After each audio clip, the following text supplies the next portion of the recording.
नमस्ते। लोकसभा चुनाव इस समय तेजी से चल रहे हैं और आपको पता है कि छठा चरण का चुनाव अब होने वाला है। कल छठा चरण का चुनाव होगा, उसके बाद सातवां चरण 1 जून को आखिरी चरण होगा और 4 जून को परिणाम आएंगे। अभी तक 5 चरण के चुनाव हो चुके हैं और छठा और सातवां चरण में खास करके पूर्वांचल जैसी सीटों पर चुनाव हो रहे हैं। इसी को लेकर के एक मुद्दा इस समय सबसे ज्यादा गरमाया हुआ है और वो मुद्दा है प्रतापगढ़ के कुंडा से विधायक रघुराज प्रताप सिंह उर्फ राजा भैया को लेकर के। राजा भैया ने पहले ये घोषणा किया कि वो किसी पार्टी को समर्थन नहीं देंगे, चूंकि उनका किसी से गठबंधन नहीं हुआ है इसलिए।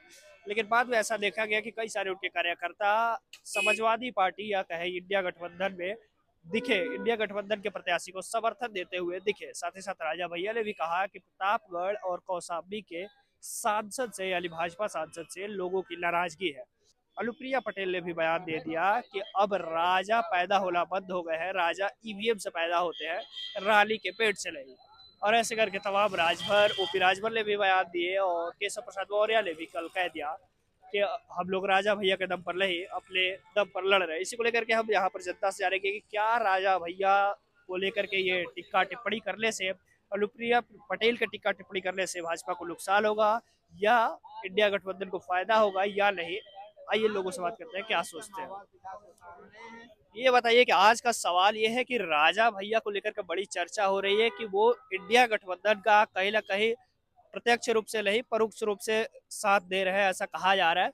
और वही विपक्षी भाजपा की बात करें तो वहाँ उसमें मंत्री अनुप्रिया पटेल ने कहा कि राजा पैदा होना बंद हो गए हैं, जिसको लेकर के राजा भैया ने कहा कि ये सब बयान अनर्गल बयान है। क्या सोचते हैं इस पूरे विवाद को लेकर के? देखो ऐसा है, एक बात हम आपको बताएं।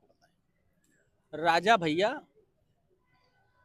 को जो इन्होंने कहा कि राजा अब एबीएम से पैदा होते हैं, तो एक दो बार उन्होंने पैदा हो गई हैं, लेकिन वो 5 साल की लिए रहती हैं। और राजा का जो राजा खानदान होता है वो जिंदगी भर राजे रहता है, उसको लोग राजे कहते हैं। क्यों आप कह रहे हो राजा भैया? हमको बता दीजिए। आपको राजा भैया नहीं कहना चाहिए था। कम से कम राजा भैया 50-55 साल के होंगे, लेकिन कह रहे हो ना, वैसे दुनिया कहता है कि राजा भैया, राजा साहब। तो राजा जो पैदा होता है रानी के पेट से, वो आजीवन रहता है जिंदगी भर। और एबीएम से जो पैदा कर रही हैं, वो क्या नाम उनका? पल्लवी अनुप्रिया पटेल। तो 5 साल के लिए वो रानी साहिबा हो रही हैं कि हम तो रानी हो गए। वो अपना रजवाड़ा गिना रही है। लेकिन लेकिन उनके इस बयान से क्या भाजपा को नुकसान होने वाला है, एनडीए को नुकसान होने वाला है? आज हमारे 140 करोड़ जनता को जो राहुल गांधी देने की घोषणा किए हैं, उसी से 140 करोड़ जनता का उद्धार होने जा रहा है। मिर्जापुर का जरा बताइए, मिर्जापुर में क्या होगा? हम बता रहे हैं, खाली एक सीट भारतीय जनता पार्टी चुनाव लड़ रही है, कौन सा? बनारस क्यूट। अब उसी में ये देखो 10-20 हजार वोटों से अंतर में कौन हारता है कौन जीतता है। मोदी हारते हैं कि अजय राय जीतते हैं, ये तो 4 तारीख को क्लियर हो जाएगा। बाकी 79 सीटों पे भारतीय जनता पार्टी का दूर दूर तक पता नहीं है। अच्छा, लखनऊ भी जीत रहा है। भाई आप संविधान बदलने की बात कर दिया, इसलिए जो दलित वोट बैंक आपका था वो भी तो वो खिसक गया। इंडिया गठबंधन की तरफ। ब्राह्मण छत्री को आप जो है बेवकूफ समझते थे, वोट लेते थे, लेकिन उनका कुछ काम करना पसंद नहीं करते थे, उनसे आपको घृणा थी, इसलिए ब्राह्मण छत्री अलग हो गए, दलित वोटर अलग हो गए, सब इंडिया गठबंधन में चले गए। तो आप कहां से चुनाव लड़ रहे हो, हमको बताओ ना। आप खाली एक सीट पर, बनारस की सीट पे आप, हमारी लड़ाई जो है भाजपा से है। बाकी 79 सीटों पे इंडिया गठबंधन जीत गई है चुनाव। अच्छा, बस प्रधानमंत्री की सीट पर चुनाव होगा।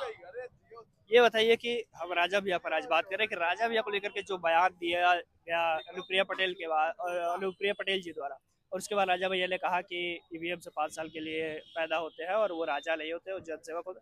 इस पूरे मुद्दे को लेकर के खास करके राजा भैया तो नहीं, लेकिन राजा भैया के जो समर्थक है उनमें खास नाराजगी देखने को मिल रही है।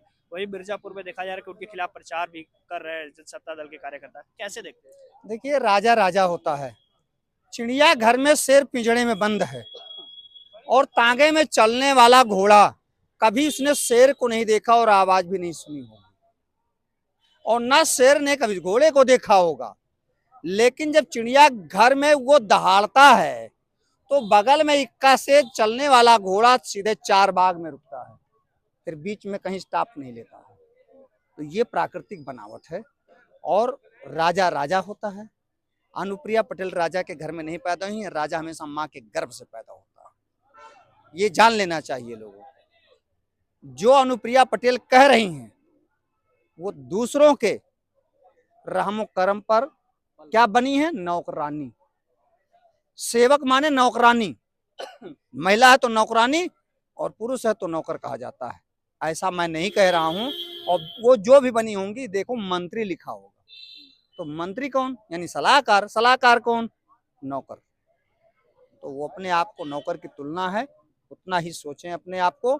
और जनता को ये गाली देना है। हर घर का बेटा राजा बेटा होता है, हर पिता राजपिता होता है, हर माता राजमाता होती है। हर घर में ये चीज होता है।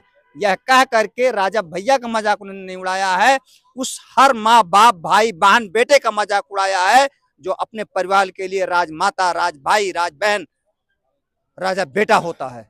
अनुप्रिया पटेल को इसको छूता नहीं रहना चाहिए और माफी मांगनी चाहिए जनता से। क्या लग रहा है इसके वजह से उनको नुकसान या भाजपा को नुकसान होने वाला है? पूरी तरह हार रही। भाजपा को नुकसान तो नरेंद्र मोदी और अमित शाह करा रहे हैं, स्मृति ईरानी ने करा ही दिया है। पूरे भारतवर्ष की बात मैं कर रहा हूँ।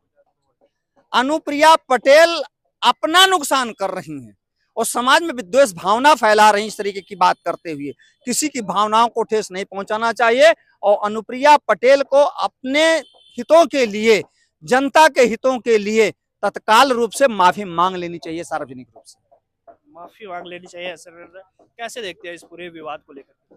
विवाद क्या है मेरे भाई, इन लोग की तो आदत है ना दूसरे पर अनशन लगाना, चाहे प्रधानमंत्री मोदी जी हो, चाहे इनके क्या कहते हैं गृह मंत्री हो, चाहे आपके क्या कहते हैं मुख्यमंत्री हो। तो इन लोग का तो आदत है, बीजेपी में जो जाता है वो अनशन लगाने की आदत उसमें ऑटोमेटिक पड़ ही जाती है। अब राजा को राजा नहीं अगर आदमी कहेगा तो क्या प्रजा कहेगी? और जैसा अभी दादा ने कहा कि आप मंत्री हो चाहे जो भी हो, आप हो सलाहकारी और एक तरह से आप नौकरी हो। तो नौकर अगर क्या कहते हैं राजा पे संवाद करे तो ये चीज अच्छी नहीं है। इसके लिए इन्हें माफी मांगनी चाहिए और इससे जो एनडीए गठबंधन है उससे इसको बहुत ज्यादा नुकसान पहुंचेगा। जी हाँ, जिस प्रकार से प्रतापगढ़ में उनके कार्यकर्ता उनके खिलाफ प्रचार कर रहे हैं, क्या लग रहा है मिर्जापुर में क्या होगा? मिर्जापुर में क्या होगा? राजा भैया की सीट निकलेगी। एनडीए कहाँ वहाँ संभल पाएगा? अनुप्रिया पटेल एक देखिए विलय हुई है, कोई उसमें थी नहीं पार्टी में। अभी भी उनका दल है, अपना दल। वही कह रहे हैं, विलय हुई है, उस पार्टी में थी नहीं।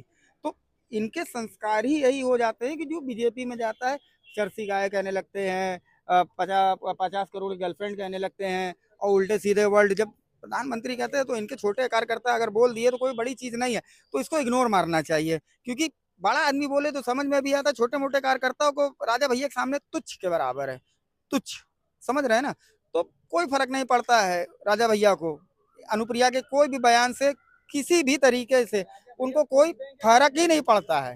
बस अभी चुनाव चल रहा है, चुनाव के बाद नतीजे खुद सामने आ जाएगा, जनता ने किसको चुना है और किसके लिए चुना है, जनता सारा फैसला करेगी। अनुप्रिया पटेल कौन होती है? अगर वही सब कुछ है तो खुद ही क्या कहते हैं ईवीएम सेट करके वहीं बैठ जाए, खुदा खटाखट वोट डालते रहे अपने लिए, फटाखट। और क्या। एक सेकंड बताइए, क्या क्या मुद्दा थोड़ा बता दीजिए। राजा भैया का विवाद को समझे? हाँ? राजा भैया वाला विवाद को सुने? हाँ, अनुप्रिया पटेल जी वाला। देखिए, राजा भैया एक राज खानदान के हैं और अनुप्रिया पटेल, पल्लवी पटेल, उनकी माता कृष्णा पटेल, वो जी लोग एक तब के लहू से निकले हैं। और अनुप्रिया पटेल जी के 23 गठबंधन में भारतीय जनता पार्टी ने 17 सीटें दी थी, 17 सीटें में 13 सीटें जीती। और एक सेकंड, उसका पति यहाँ उत्तर प्रदेश सरकार में कैबिनेट मंत्री है, बल्कि कुर्मियों की नहीं, हिंदू मुसलमान के दबे कुचले गरीबों की सबकी नेता श्रीमती अनुप्रिया पटेल जी है। और अनुप्रिया पटेल जी कम से कम 3 लाख वोटों से मिर्जापुर की धरती से जीत के तिबारा लोकसभा जाएगी। बताएंगे आप लोग, बताएंगे कुछ कि राजा भैया को लेकर के जो विवाद शुरू हुआ अनुप्रिया पटेल जी के बयान के बाद से, कैसे देखते हो उसे? नहीं, राजा भैया तो बहुत अच्छे खानदान से बिलोंग करते हैं और राजा तो राजा ही होता है। राजा भैया की जीत 100% है, ऐसा बात नहीं है। पूर्ण बहुमत की सरकार में वो आएंगे और वो जीतेंगे, ऐसी बात नहीं है, जीतेंगे। लेकिन जो बयान दिया गया कि ईवीएम से राजा पैदा होते हैं, कोई रानी के पेट से पैदा नहीं होता, उस बयान को कैसे देखते हैं जो अनुप्रिया पटेल जी ने दिया? वो तो गलत कही है, उनको सार्वजनिक सभा में आकर के माफी मांगना चाहिए। ये चीज जो बात कही है तो सरासर ये तो गलत है, ये चीज नहीं बोलना चाहिए, बहुत अस्वाभाविक है। क्या लग रहा है इससे नुकसान होगा भाजपा को? नहीं तो ऐसे तो नुकसान तो होगा ही, ऐसे बातों का आलोचना नहीं लगाना चाहिए। वो राज खानदान से हैं, वो राजा आदमी है, उनका अस्तित्व, उनका आचरण एक अलग रूप से है। और प्रिया पटेल वो राजा भैया नहीं हो सकती है, कितना भी जिस रूप से वो हो। प्रिया पटेल एक दूसरे रूप से है और राजा भैया एक पुराने खानदान से है वो। तो देख सकते हैं यहाँ पर ज्यादातर लोगों का कहना है कि उनके वजह से भाजपा को नुकसान ही होगा। और इस पूरे बातचीत पर आप क्या सोचते हैं हमें कमेंट बॉक्स में जरूर बताइएगा। देखते रहिए लखनऊ वाले, मेरा नाम है विकास सिंह, कैमरे के पीछे सुमित सिंह चौहान। अभी आप लखनऊ वाले देख रहे हैं। बहुत बहुत धन्यवाद।